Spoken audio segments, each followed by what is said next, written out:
This video is sponsored by something. What thing? This thing. Yeah, it's thing. I don't. Jenna Ortega's in the movie, so I don't know how. It won't even stay on my arm. Miller's Girl was directed by Jade Bartlett and released in theaters last weekend, actually on my birthday. The film stars Jenna Ortega and Martin Freeman, and this is a bit of an uncomfortable topic for a film. This is a teacher-student relationship film where Jenna Ortega plays Cairo Sweet. She enters Martin Freeman, Mr. Miller's class, and they both have very similar interests. They don't have a lot of things going on in their lives. Cairo is longing for love, and honestly, Mr. Miller kind of wants that too, as well as fame, because instead of being a successful writer, because he does enjoy literature and poetry similar to Cairo, he just teaches about famous writers. He's just down in a rut. His wife is hit or miss.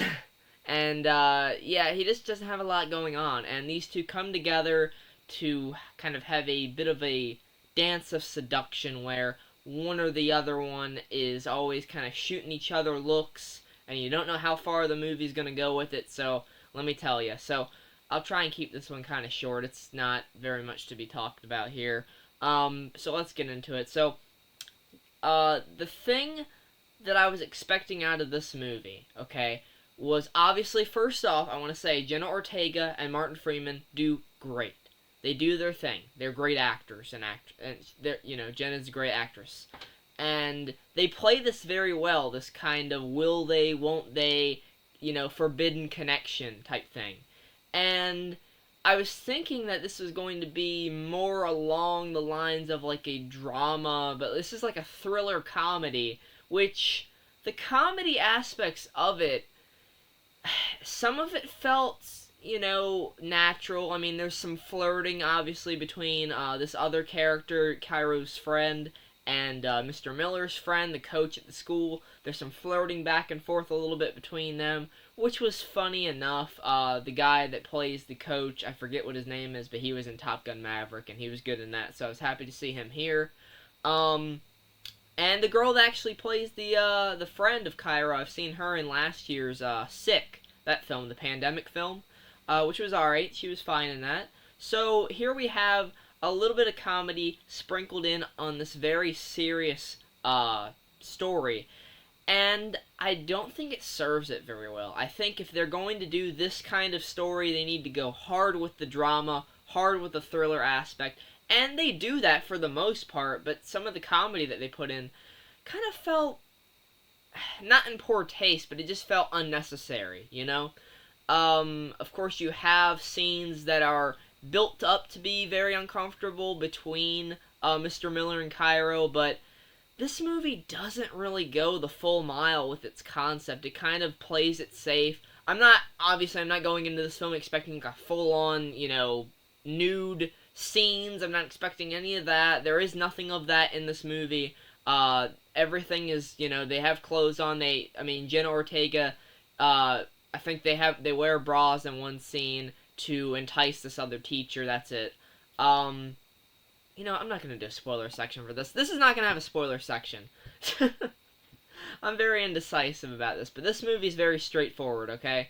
So, I want to let you guys know that there really isn't anything too graphic in this movie outside of the language, okay? So they do mention pornography, there's mentions of, obviously sex and all that, because Cairo writes this paper for the midterm, and it's just like a massive, like, erotic, story that, she's not making it too obvious that it's Mr. Miller, but it's Mr. Miller. It's pretty obvious. She goes to he goes to her house, and she's wearing this dress, and she looks great, and he kisses her. That's about as much that happens, okay? There is a fantasy scene where he has her across the bed, and he's got his arms around her, but that's a fantasy, okay? That's not something that actually happens in the context of the story. But nevertheless, he is kind of wanting that to happen, but then he starts to see, the implications of it. It's like, if I keep going with this, it could ruin my career, my life, my marriage, so I'm going to stop it. So he sees this paper that she's written, and he says, I cannot take this, and if you write something like this again, I will fail you. That really breaks Cairo's spirit, because what I was expecting for this movie was that she was, like, just full on into him the whole time. But from a first, glance, I wouldn't say that she was, like, 100% in her mind, like, oh, I'm gonna bang this teacher. She was, very calm about it. She knew who he was. She was familiar with his work as a writer. And I think that she had a genuine respect for him, nothing more than that.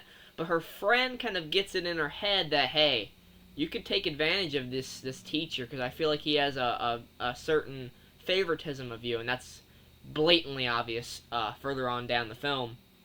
And he, Mr. Miller sees that, this is going too far, so he ends it there, but Cairo is not done with him, so she ends up exposing this man.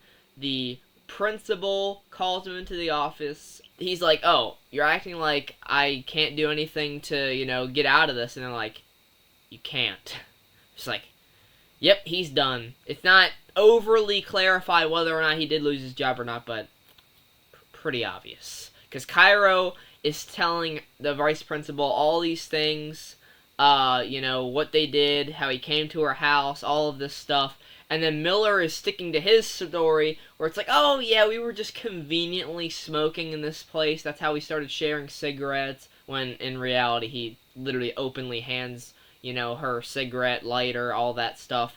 So he's obviously playing the victim here, trying to sound like, oh, she's trying to ruin my career, but it doesn't work out for him.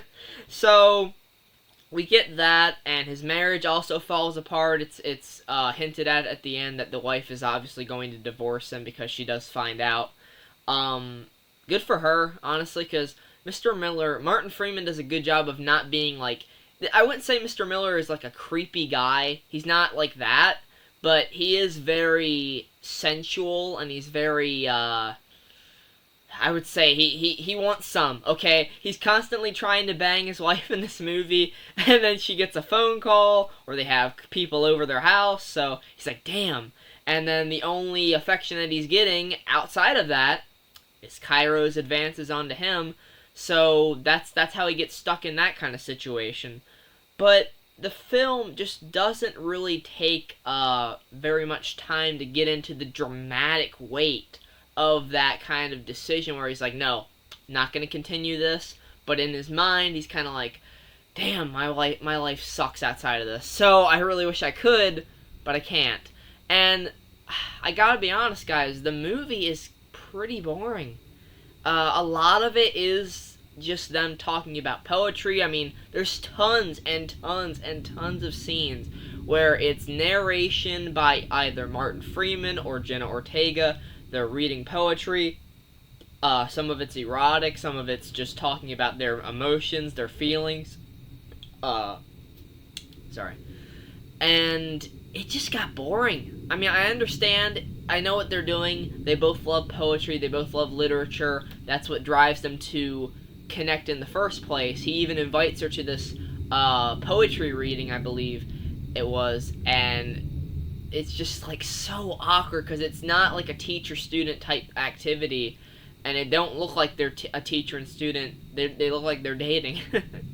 Unfortunately, this movie never really goes that far with its concept, so while I'm not asking for it to be overly uncomfortable, it's just like, this is a very serious thing. This is a serious situation. This ruins lives. This ruins marriages. This ruins jobs in real life. And here, they could have went that route and actually had this big dramatic conclusion, and it just felt very underwhelming because the build-up was so slow. I mean, it's 45 minutes in before Mr. Miller even acts on this longing for Cairo, and at that point, it's like not even that long before she hands in the paper, and then we get the fallout from that. So it's not paced very well. It's just very uneven, and unfortunately, the performances just aren't enough to save it. So I'm going to give it a 5 out of 10. I think there's stuff that works about it, but it doesn't go the extra mile to pay off or develop the things that I think could have worked about it even more. The performances are great. Like I said, I like the way it's shot. It's very competently shot. I like the way that they describe their feelings through the poetry, because that's what connects them. But it just got old after a while. There is scene after scene after scene of that, and I just got so tired of it. I got bored, and this is not the kind of story where that should happen. You should be engaged. This should be thrilling. It is a thriller, after all, but it doesn't ever thrill me, really. It didn't succeed in that. So, thanks so much for watching, guys. In regards to the Mean Girls review that was supposed to be out last week, I just hadn't gotten a chance to watch it. But I believe it's coming out on digital February 13th, I believe, maybe.